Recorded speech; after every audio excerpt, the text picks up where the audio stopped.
Why don't you give an overview of your theory for those who are uninitiated, a broad strokes view? Well, the CTMU is a theory of everything. There are two kinds of theory of everything. One of them is a physical theory. Usually it's related to a unified field theory in some way, which means the forces of nature are supposed to be unified into one general force. But of course, that's only part of reality. And my theory is a theory of everything in the metaphysical sense. It actually has to conform to certain logical criteria, which in philosophy and metaphysics govern what a theory of everything has to be. So I like to characterize it as the language that reality speaks to itself about itself. It is a language. A language is an algebraic structure. This is a particular kind of language that reality actually uses to communicate with itself and to make decisions regarding how it models itself, which is another way to say how it evolves. Right? And it can be modeled in many ways. You can actually look at it as an operator algebra or as a quantization, a new kind of quantization of reality, or reality self-simulation. You can look at it from the perspective of quantum mechanics as quantum metamechanics. I believe you must have read that paper, or you mentioned having read it anyway.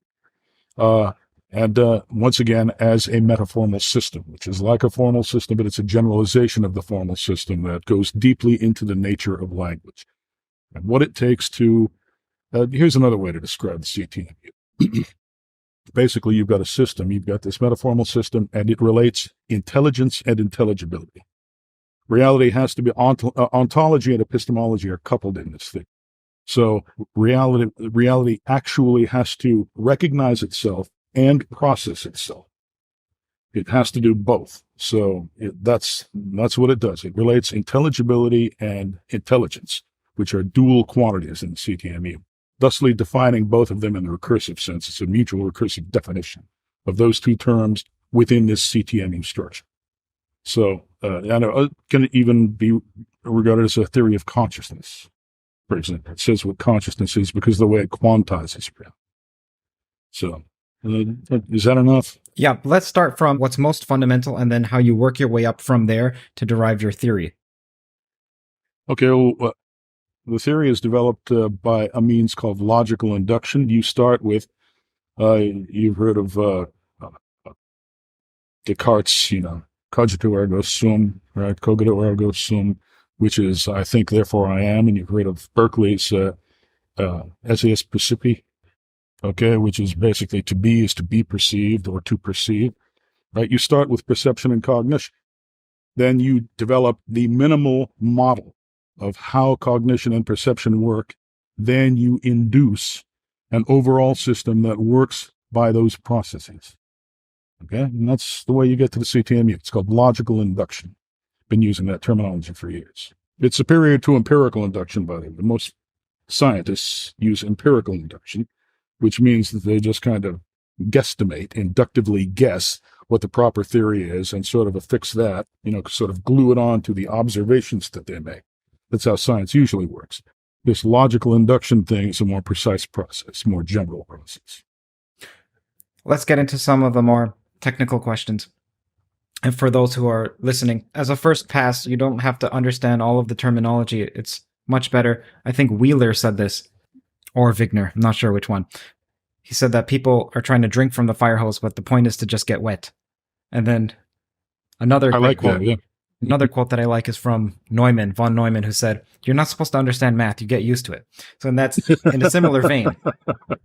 Don't worry if you don't understand all the terms or follow the logical steps in the first pass of this podcast. It's more about rewatching and then recontextualizing. For me, one of the greatest pleasures in life is that feeling after you're so confused.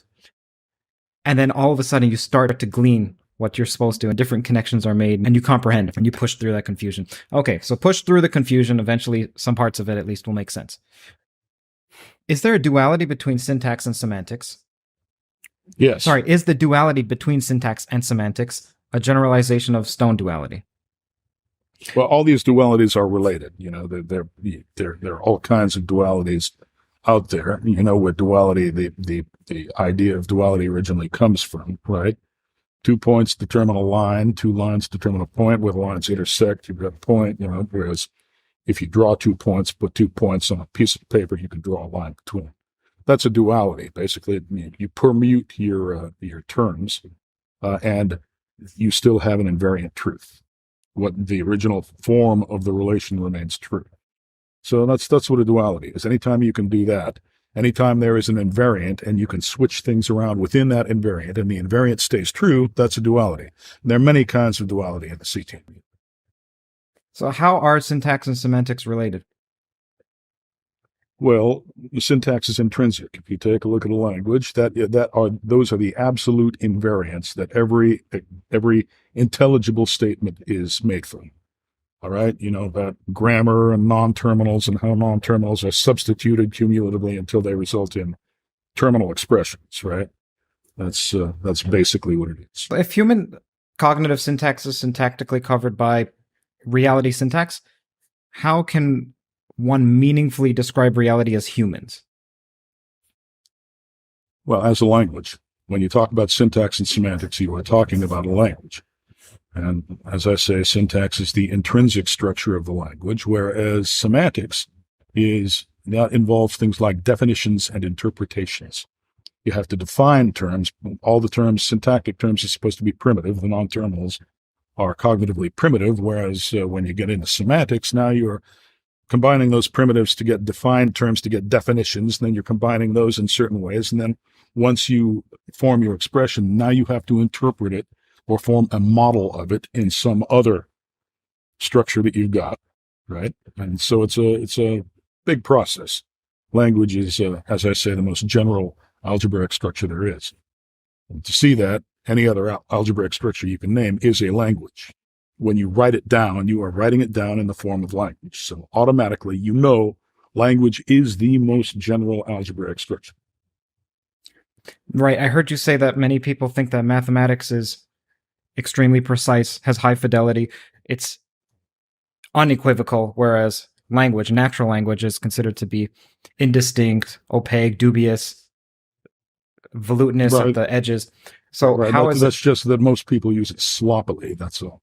In reality, it is not. There's nothing dubious about it. Every mathematical language, every mathematical theory is by definition a language. So you have to decide how precise you want to be, how precisely you want to formulate things, and then you make your judgment about, what's loose and what's tight. Is there a relationship between the inner expansive domain, where syntactic operators are entangled, then mutually absorbing, and so this inner expansion, and love? Is there a relationship between those two?